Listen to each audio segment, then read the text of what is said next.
মাননীয় স্পিকার, এই চেয়ার আমি অনুধাবন করতে পারছি জনগণ বিচ্ছিন্নতা তৈরি করে।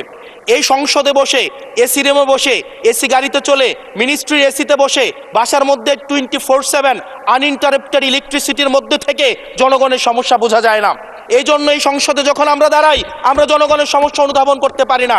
আমরা এই সংসদে বসে যদি আমরা লোডশেডিংয়ে আমরা খুঁজি, এই সংসদে বসে লোডশেডিং পাওয়া যাবে না, এই সংসদে বসে জনগণের সমস্যা পাওয়া যাবে না, এই সংসদে বসে সব কিছুকেই মাননীয় স্পিকার, আমরা যে এই বাংলাদেশের সবচেয়ে সুবিধাভোগী মানুষের মধ্যে এই সংসদে যারা বসে আছি, বাংলাদেশের সবচেয়ে ফেসিলিটেড মানুষের মধ্যে আমরা অন্যতম। মাননীয় স্পিকার, আমাদের জনগণের কাছে যেতে হবে, জনগণের আশাগুলোকে, সময়গুলোকে, স্বপ্নগুলোকে আমরা রাজনৈতিক ভাষার মধ্য দিয়ে, কর্মসূচির মধ্য দিয়ে সেগুলোকে বাস্তবায়নের জন্য আমাদের সবাইকে সমন্বিতভাবে, ঐক্যবদ্ধভাবে কাজ করার প্রয়াস আমাদেরকে থাকতে হবে। আবার যদি আমরা বিভাজনের রাজনীতিতে যাই, তাহলে সেখান থেকে বিএনপি বেনিফিটেড হবে না, এনসিপি বেনিফিটেড হবে না, জামাতে ইসলামী বেনিফিটেড হবে না, সেইখান থেকে বেনিফিটেড হবে আমরা জুলাইতে যাদেরকে আমরা পরাজিত করেছি, তারা বেনিফিটেড হবে। মাননীয় স্পিকার, ধন্যবাদ। মাননীয় স্পিকার, আমরা খুব আশাহত হই যখন এই সংসদ এত রক্ত, এত লড়াই, এত ত্যাগের পরে আজকে যখন এই সংসদটি গঠিত হয়েছে, কিন্তু এই সংসদ আবার আগের যেই ভিশিয়াস সাইকেল, দোষারোপের যেই সাইকেল, একজন একজনকে বিভিন্ন ট্যাগিংয়ের যেই সাইকেল, মত দমনের নামে, বিরোধী মত দমনের নামে মামলার যেই সাইকেল, আমরা সেইখানে আবার চলে গিয়েছি।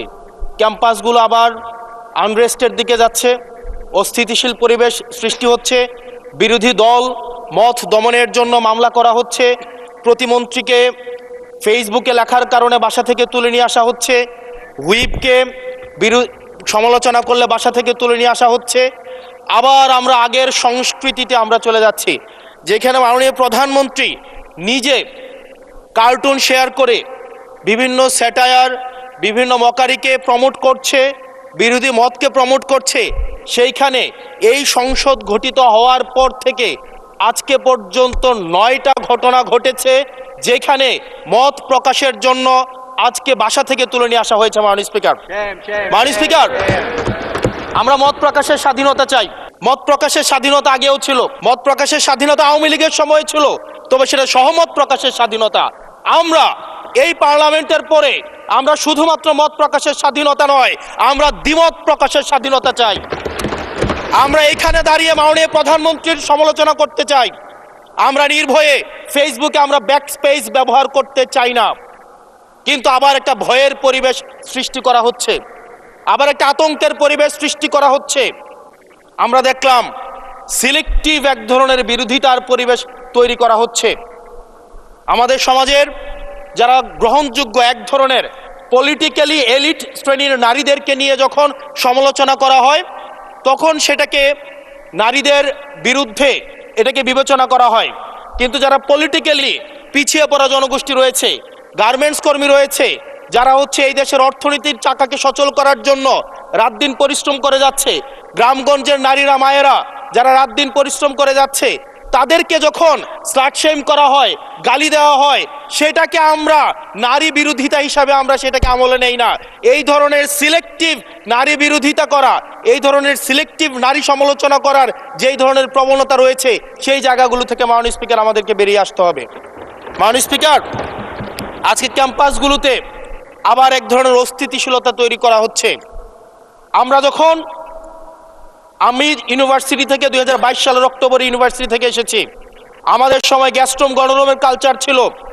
আমাদের সময় একটা শিক্ষার্থী অনেক স্বপ্ন নিয়ে বিশ্ববিদ্যালয়গুলোতে যেত। আমরা সেখানে দেখেছি ক্ষমতাসীন দল কিভাবে বিশ্ববিদ্যালয়ের শিক্ষার্থীদের তাদেরকে পুঁজি করে তাদের ক্ষমতা কাঠামোকে দীর্ঘমেয়াদী করার জন্য সেখানে বাধ্যতামূলক সেখানে রাজনীতি করাতো।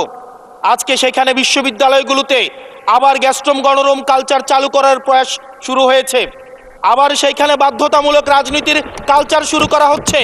আমরা দেখেছি ক্ষমতাসীন যারা রয়েছে তারা তাদের সন্তানদেরকে বিদেশে রেখে নিরাপদ ভবিষ্যৎ নিশ্চিত করে, আর মধ্যবিত্ত সন্তানরা যাদের বাবা মায়েরা কলকারখানায় কাজ করে, যাদের বাবারা রেমিটেন্স যোদ্ধা, যাদের বাবারা কষ্ট করে তাদের সন্তানদেরকে বিশ্ববিদ্যালয়ে পাঠায়, তাদের সন্তানদেরকে ক্ষমতালোভী রাজনীতিবিদরা তাদের সন্তানদেরকে ব্যবহার করে তাদের ক্যারিয়ারে ঝুঁকিতে ফেলে তাদের গদি বা পাটাতন শক্ত করার জন্য নিজের সন্তানের ভবিষ্যৎকে বিদেশে রেখে নিরাপদে রাখে, আর পরের সন্তানের ভবিষ্যৎকে নিয়ে ছিনিমিনি খেলে। মাননীয় স্পিকার, আমরা এই সংস্কৃতির পরিবর্তন চাই।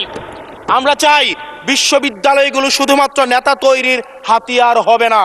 এই বিশ্ববিদ্যালয়গুলো গবেষণা, বিশ্ববিদ্যালয়গুলো পাঠ চর্চা, বিশ্ববিদ্যালয়গুলো সেখানে এক ধরনের মনস্তাত্ত্বিক সমৃদ্ধি বাংলাদেশকে এবং জাতিকে উপহার দিতে পারবো।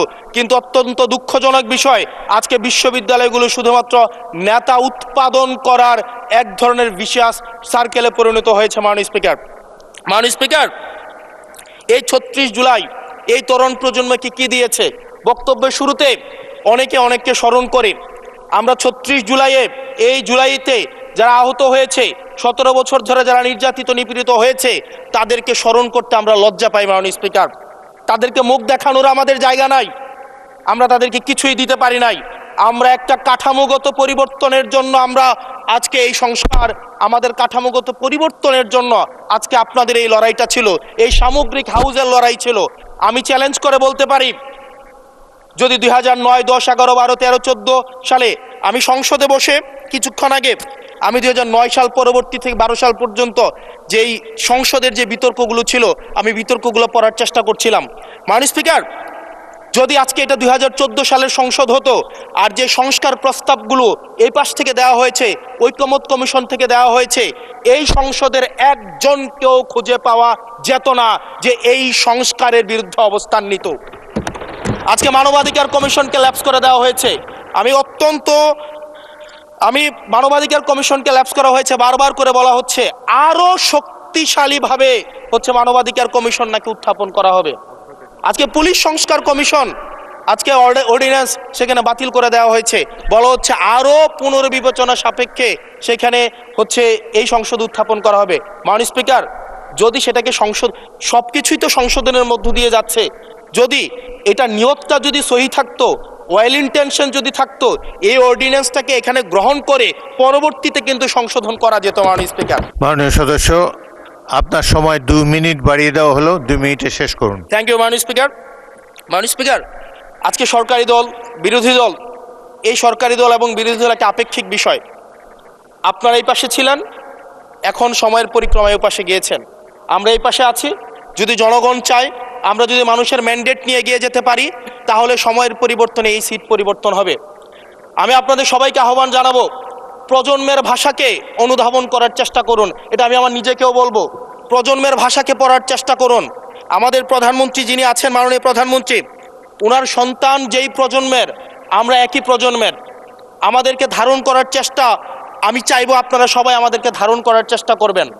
বিএনপির নয়, কেবল জামাতের নয়, কেবল এনসিপির নয়, বাংলাদেশের মানুষের স্বার্থ, বাংলাদেশের মানুষের আকাঙ্ক্ষা, বাংলাদেশের মানুষের স্বপ্ন বাস্তবায়ন যেন আমরা করতে পারি। মাননীয় স্পিকার, ওকে, লাস্ট মিনিট। সেজন্য আজকে এই সংসদে আমাদের একটা ন্যাশনাল এগ্রিমেন্টের দিকে যেতে হবে। আমরা পলিসির জায়গায় আমাদের বিরোধিতা থাকবে, পলিসির জায়গায় আমরা এগ্রিমেন্টের মধ্যে থাকবো, কিন্তু আমাদের একটা রেড লাইন টানা উচিত। এই লাইনটা আমরা ক্রস করব না। আমরা যখন শুনতে পাই যে একটা রাজনৈতিক দলকে নির্মূল করার আহ্বান একটা সরকার দল থেকে আসে, সেই বাংলাদেশে আমরা মাননীয় স্পিকার ফিরতে চাই না। মাননীয় স্পিকার, আমরা কনস্ট্রাকটিভ ভাবে পলিসির জায়গা থেকে আমরা আর্গিউ করব, আমরা এগ্রি করব, আমরা ডিসএগ্রি করব, কিন্তু মাননীয় স্পিকার, নির্মূলের রাজনীতি, বিনাশের রাজনীতি, দমনের রাজনীতি, পীড়নের রাজনীতি যদি আমরা বাংলাদেশে আবার পরিচয় করাই, ইন্ট্রোডিউস করাই, সেইখান থেকে এই সংসদের কেউ বেনিফিটেড হবে না। বেনিফিটেড হবে আমাদের সবচেয়ে বেশি যারা আমাদের এই বাংলাদেশটাকে ঝুঁকির দিকে ঠেলে দিয়েছে, সেই অপশক্তি মাননীয় স্পিকার বেনিফিটেড হবে। সেজন্য আমরা ঐক্যবদ্ধভাবে বাংলাদেশটাকে বিনির্মাণ করি।